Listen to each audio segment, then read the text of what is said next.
جی دوستو السلام علیکم۔ امریکہ کے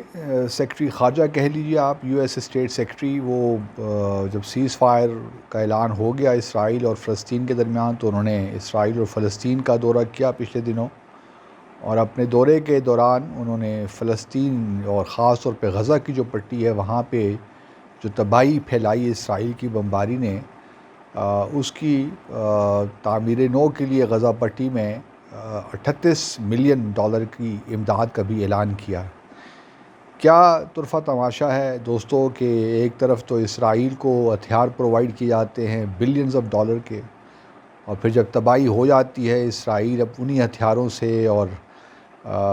بوم سے تباہی پھیلا دیتا ہے فلسطین میں، تو پھر امریکہ بہادر حاضر ہو جاتا ہے، کچھ تھوڑی بہت امداد دے دیتا ہے تاکہ ریکنسٹرکشن کا معاملہ چل پڑے۔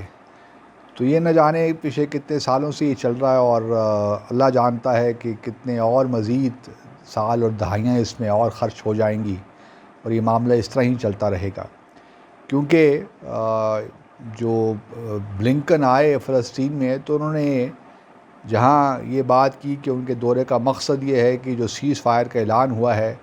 اس کو مستحکم کرنا ہے، سیز فائر کو، اور ریکنسٹرکشن پہ زور دینا ہے، اور لیکن یہ کہیں بات نہیں کی کہ امریکہ بہادر اس وقت جو ہے فلسطین کا جو مسئلہ ہے اس کے جو تنازع ہے اس کو بھی حل کرنے کی کوشش کرے گا۔ نہ انہوں نے 2 اسٹیٹ سلوشن کی بات کی، نہ یہ بات کی کہ آیا امریکہ واقعی اس تنازع کو حل کرنے میں کوئی دلچسپی لے گا، کیونکہ ہم نے دیکھا تھا کہ صدر ٹرمپ کے زمانے میں جیسے تیسے بھی ہو، جیرد کشنر جو تھے وہ مشرق وسطیٰ میں آتے جاتے رہتے تھے، اور انہی کی وجہ سے کچھ عرب ممالک نے اسرائیل کو تسلیم بھی کیا، تو ایک فضا بن رہی تھی کہ شاید یہ معاملہ اس طرف ہی جا رہا ہے کہ آہستہ آہستہ کچھ تنازع کوئی حل نکلے۔ میرا اپنا خیال یہ ہے کہ یہ جو ایڈمنسٹریشن ہے یو ایس کی، ان کا خیال یہی ہے کہ اس مسئلے پہ بھی ہاتھ نہیں ڈالتے، اور مسئلے پہ ہاتھ نہ ڈالنے کا معاملہ یہی ہے، مطلب یہی ہے کہ وہ اسرائیل کو کھلی چھٹی دے رہے ہیں کہ آپ مزید انیکسیشن کرتے جائیے، مزید جو آپ آباد کاریاں ہیں، سیٹلمنٹس ہیں، وہ بھی کرتے جائیے فلسطینیوں کی زمین پہ، اور ہم آپ کو کچھ نہیں کہیں گے، بس یہ ہے کہ سیز فائر قائم رہے۔ اب دیکھنا یہ ہے کہ یہ سیز فائر بھی کب تک چلتا ہے یہ معاملہ۔ پہلے بھی 2014 کے میں ہوا تھا، پھر یہ 7 سال کے عرصے کے بعد دوبارہ اب یہ معاملہ ہوا، تو سیز فائر تو کوئی علاج نہیں ہے،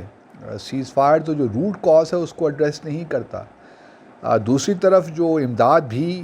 دی ہے یا اعلان کیا ہے وہ بھی حماس کو ڈائریکٹلی نہیں جائے گی،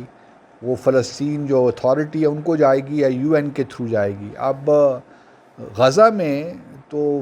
جو فتح ہے یا جو فلسطین اتھارٹی ہے اس کا تو اختیار ہی نہیں چلتا غزہ میں تو جو حکومت ہے وہ تو حماس کر رہے ہیں، تو اور پھر حماس کو جو ہے امریکہ بہادر اور اسرائیل اور کچھ اور ممالک دہشت گرد تنظیم قرار دیا ہوا انہوں نے، تو یہ ایک عجیب سا ہی تماشا ہے، اور اس سے یہی واضح ہوتا ہے کہ بلنکن صاحب جو ہیں وہ آہستہ آہستہ جو ہے بس یہی ہے، امریکہ شاید 2 اسٹیٹ سلوشن سے اس کا بھی اعتماد یا اعتبار اڑ گیا ہے، اسی لیے یہ بھی کوئی فوکس نہیں کر رہا کہ جو فلسطین میں انتخابات ہونے تھے وہ بھی التوا کا شکار ہو گئے ہیں، ملتوی ہوتے جا رہے ہیں، کیونکہ آخری 2006 میں الیکشنز ہوئے تھے، اس میں میں نے پہلے بھی یہی بتایا تھا آپ کو کہ حماس وہ انتخابات انہوں نے جیت لیے تھے، لیکن وہ بہت سے لوگوں نے ان انتخابات کو دنیا نے منظور ہی نہیں کیا، چونکہ حماس کے لیے وہ ایکسیپٹنس نہیں ہے۔ اب بھی اگر انتخابات ہوتے ہیں تو حماس میں تو لگتا یہی ہے کہ اپنے غزہ میں لگتا تو یہی ہے کہ حماس ہی جیت جائیں گے۔ ممکن ہے کہ مغربی کنارہ جو ہے رمالہ، جن کا جو ہیڈ کوارٹر ہے فلسطین اتھارٹی کا، وہاں پہ فتح کو کامیابی ہو جائے، لیکن وہی پھر اسپلٹ مینڈیٹ آئے گا، اور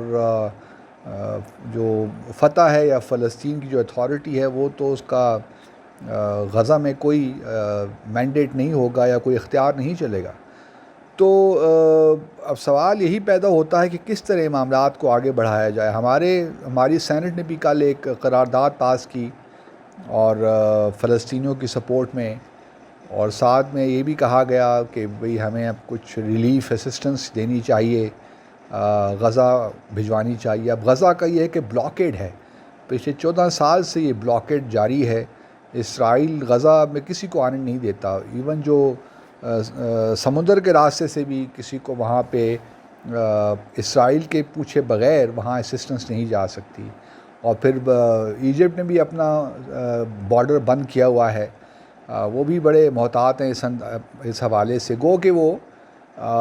حماس کو سرکاری طور پہ تو دہشت گرد تنظیم نہیں قرار دیتے، لیکن ان کا رجحان یہی ہے کیونکہ یہ جو اخوان المسلمین یہ حماس انہی کے اس سے متاثر ہو کے بنی تھی. اور ہم جانتے ہیں کہ جو پریزیڈنٹ سیسی ہیں ایجپٹ کے، انہوں نے کس طرح اخوان المسلمین کو ختم کیا، بلکہ صدر مرسی کی جو حکومت تھی اس کو ختم کیا اور اس کے بعد کو کیا، اور اب وہ حکومت میں براجمان ہیں. تو مختصر یہ ہے کہ جہاں فلسطین کا تنازع ایک طول پکڑتا جا رہا ہے، امریکہ بہادر اس میں کوئی دلچسپی نہیں دکھا رہا کہ یہ اس معاملے کا کوئی حل ہو. اسرائیل کو یہ بہت سوٹ کرتا ہے کیونکہ جو اس وقت پرائم منسٹر نتن یاہو ہیں، وہ ابھی انتخابات دوبارہ ہونے جا رہے ہیں اسرائیل میں، اور وہ ان کے خلاف کرپشن چارجز بھی ہیں، وہ کچھ ان کو بھی فیس کر رہے ہیں. تو سب کو یہی سوٹ کرتا ہے کہ بس اس وقت کوئی سلوشن کی بات نہ کرے، اور جو اس قسم کے اقدامات ہیں کہ ریکنسٹرکشن، ریلیف، بس یہی باتیں ہوتی رہیں. اور ایگزیکٹلی یہی کچھ ہم دیکھتے ہیں کشمیر کے حوالے سے بھی. کشمیر میں بھی لوگ یہی باتیں کر رہے ہیں کہ ہیومن رائٹس امپروو ہونے چاہیے، ریسٹوریشن آف جو آرٹیکل ہے 370 ہو جانا چاہیے، لیکن جو تنازع ہے، جو اصل جڑ ہے تنازع کی، اس پہ کوئی بات نہیں کرتا کہ اس کو کس طرح رفع کرنا چاہیے. تو اگر یہ دونوں معاملات اس طرح ہی چلتے رہے کہ ہم نے سطحی طور پہ ان معاملات کو ہینڈل کرنے کی کوشش کی مشرق وسطیٰ میں بھی اور یہاں جنوبی ایشیا میں بھی، تو امکانات تو پھر یہی ہیں کہ ان دونوں خطوں میں کبھی بھی پائیدار امن نہیں آ پائے گا. اسی طرح حالات رہیں گے، آپ بھلے کچھ بھی کر لیں. یہ صرف اپنے آپ کو دھوکہ دینے کی بات ہے کہ ہم جو ہے بس یہ $38 ملین کی ریلیف اسسٹنس غزہ پٹی پہنچ جائے گی، کچھ سوشو اکنامک چیزیں کچھ بہتر ہو جائیں گی، نئے گھر تعمیر ہو جائیں گے تو حالات ٹھیک ہو جائیں گے. تو ایسا ہوتا نہیں ہے. یہ جو آزادی کی تحریکیں ہیں یہ ٹھیک ہے، اس میں اپس اینڈ ڈاؤنز آتے رہتے ہیں، لیکن تاریخ ان واقعات سے بھری پڑی ہے کہ جو آزادی کی تحریکیں ہیں وہ بہرحال اپنا سر اٹھاتی رہتی ہیں جب تک کہ ان قوموں کو آزادی نہ مل جائے. تو ہم امید کرتے ہیں کہ امریکہ کا بڑا امپورٹنٹ رول ہے. پھر ایک کوارٹیٹ بنا تھا امریکہ، رشیا، EU اور UN، وہ بھی غائب ہو گیا، جو پیس کی کوششیں کر رہا تھا، اس تنازع کو حل کرنے کی کوششیں کر رہا تھا. تو سب چیزیں یہ غائب ہو گئی ہیں. تو ہم امید کرتے ہیں کہ بائیڈن ایڈمنسٹریشن جو ان کا ایک کردار بنتا ہے اس کو نبھائیں گے، رادر دین کہ اس کو صرف نظر کریں گے اس سارے مسئلے کو. آپ کا بہت شکریہ.